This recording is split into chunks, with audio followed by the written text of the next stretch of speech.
అంటే నేనేమన్నాను ముందు నుంచి పాపం కేసీఆర్ గారిని తప్పించి ఆ కుర్చీని గుంజుకోవాలని హరీష్ కేటీఆర్ పోటీ పడుతున్నారు.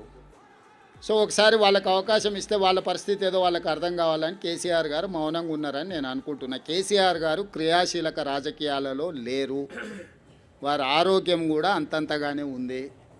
క్రియాశీలక రాజకీయాలలో లేకుండా ఆరోగ్యం అంతంతగా ఉన్న ఒక నాయకుడిని విమర్శించడం భావ్యం కాదని నేను భావిస్తున్నా. కేసీఆర్ గారు క్రియాశీలక రాజకీయాలకు వచ్చినప్పుడు తప్పకుండా వారి పట్ల నేను స్పందిస్తాను. నా సూచన ఒక్కటే మీకు, ఇక డెవలప్మెంట్ మీద ఫోకస్ పెడదాము. రాబోయే 2 సంవత్సరాలు ఫోకస్డ్గా మన రాష్ట్రాన్ని అభివృద్ధి చేసుకుందాము, సంక్షేమ పథకాలు అమలు చేద్దాము, రాష్ట్ర ఆదాయాన్ని పెంచుకుందాము, వనరులను సమకూర్చుకుందాము, అభివృద్ధికి సహకరించండి అని ప్రధాన ప్రతిపక్షం హరీష్ కేటీఆర్కి చెప్తున్నా. కేంద్రం నుంచి నిధుల కోసం సహకరించమని కిషన్ రెడ్డి గారికి చెప్తున్నా. మనమందరం కష్టపడతాం, మీరు కూడా ఈ కష్టాన్ని గుర్తించి ప్రజలకు చెప్పండి అని మీకు కూడా విజ్ఞప్తి చేస్తున్నా. అంతే తప్ప ఇంకా రాజకీయ విమర్శలకు తావు లేదు, అవసరం లేదు. ఎట్లేముంది, 2023 కంటే ముందు కేసీఆర్ బయటనే ఉన్నారు కదా. వాళ్ళు క్షేత్రస్థాయిలో పర్యటిస్తున్నప్పుడే కదా వారు నోటించింది. వారు క్రియాశీలక రాజకీయాలలో ఉన్నప్పుడే కేసీఆర్ గారిని ఓడించి కాంగ్రెస్ పార్టీ అధికారంలోకి వచ్చింది. ఇప్పుడు వారు క్రియాశీలక రాజకీయాలలోనే లేరు. గజ్వేల్ అసెంబ్లీలోనే కాంగ్రెస్ పార్టీ మెజారిటీ గ్రామ పంచాయతీలు గెలుచుకున్నది. అంటే గజ్వేల్ నియోజకవర్గ ప్రజలు కూడా కేసీఆర్ గారు క్రియాశీలక రాజకీయాలలో లేరు, రాజకీయాలతో వారికి సంబంధం లేదు.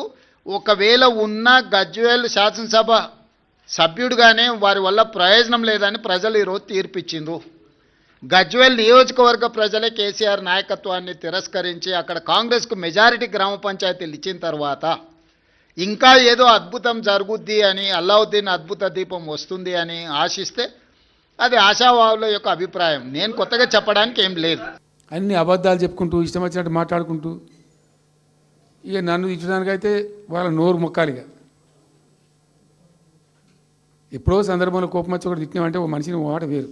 పొద్దా కాదే కదా కేసీఆర్ చచ్చిపోవాలి మాట్లాడినప్పుడల్లా ఎక్కడైనా మాట్లాడు, ఏ సందర్భంలో మాట, నువ్వు కాలేజీలో మాట్లాడు, లేకపోతే ఇంకో కాడ మాట్లాడు, స్కూల్ పిల్లల కాడ మాట్లాడు. గింత అక్కసు ఉంటుంది మనుషులకు, అది కరెక్ట్ అవుతుందా? సో ఇష్టం వచ్చిన పద్ధతులు, మాటలు, ఇష్టం వచ్చిన దుర్మార్గ ప్రచారాలు, అన్ని పచ్చి అబద్ధాలు నోరు తెరిస్తే. రియాలిటీ వేరుంది, జరుగుతున్నది వేరున్నది, అన్ని రికార్డ్ అవుతున్నాయి, ప్రజలలో అన్ని గమనిస్తున్నారు. సో కాబట్టి ఏదేమైనప్పటికీ పాలమూరు రంగారెడ్డి ఎత్తిపోతల పథకం విషయంలో ఎట్టి పరిస్థితుల్లో రాజీ పడం. ఈ ప్రభుత్వాన్ని నిద్రపోనీయం, కేంద్ర ప్రభుత్వాన్ని కూడా నిద్రపోనీయం. మా హక్కుల పరిరక్షణకు ఒక డ్రాప్ తక్కువైనా కూడా at any cost, at whatever cost, TRS పుట్టిందే తెలంగాణ ప్రజల కోసం. తెలంగాణ ప్రజలకు ఒక నొక్కు పడుతుంటే మౌనం పాటించలేం.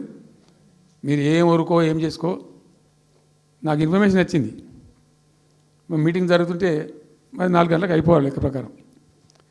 It was extended. 5 గంటలకే ఉత్తమ్ కుమార్ రెడ్డి ప్రెస్ మీట్ పెట్టిండు. మీకు కూడా వచ్చి ఉంటుంది ఇన్విటేషన్. ఎందుకు కేసీఆర్ కాగానే మనం ఇంకొక వరుస మళ్ళీ మొరగాలి చిట్ చాటు,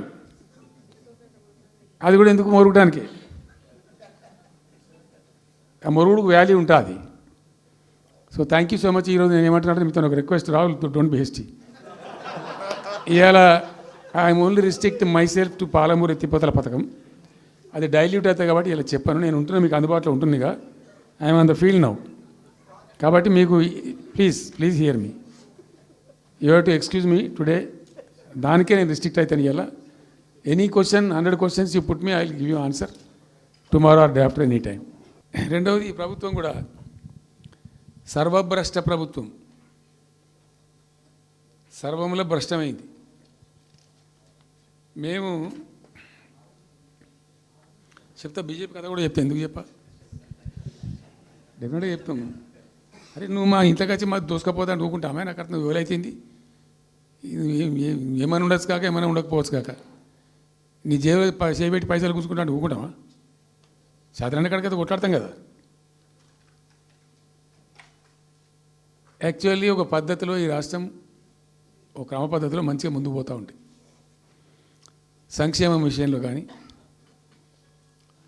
అభివృద్ధి విషయంలో కానీ, పారిశ్రామికీకరణలో కానీ, ఐటీ రంగంలో కానీ,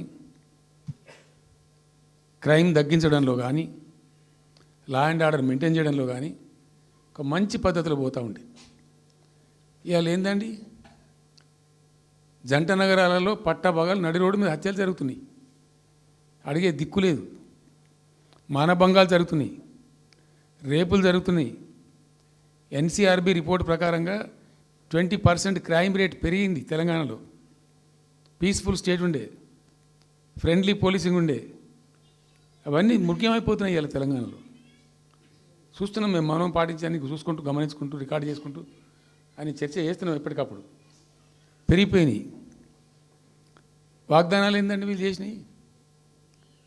మంచిగా ఉన్న ప్రజలను,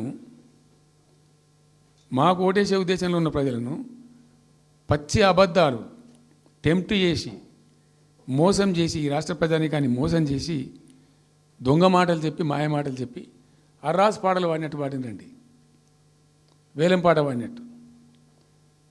కేసీఆర్ 10,000 ఇస్తాడు రైతు బంధుకు, మేము 15,000 ఇస్తాం.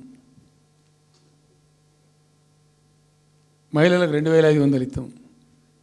కేసీఆర్ కళ్యాణ లక్ష్మి ₹1,00,000 ఇస్తాడు, మేము తులం బంగారం కల్పిస్తాం. మీరు పెళ్ళిళ్ళు చేసుకోకుండా ఆపుండ్రి.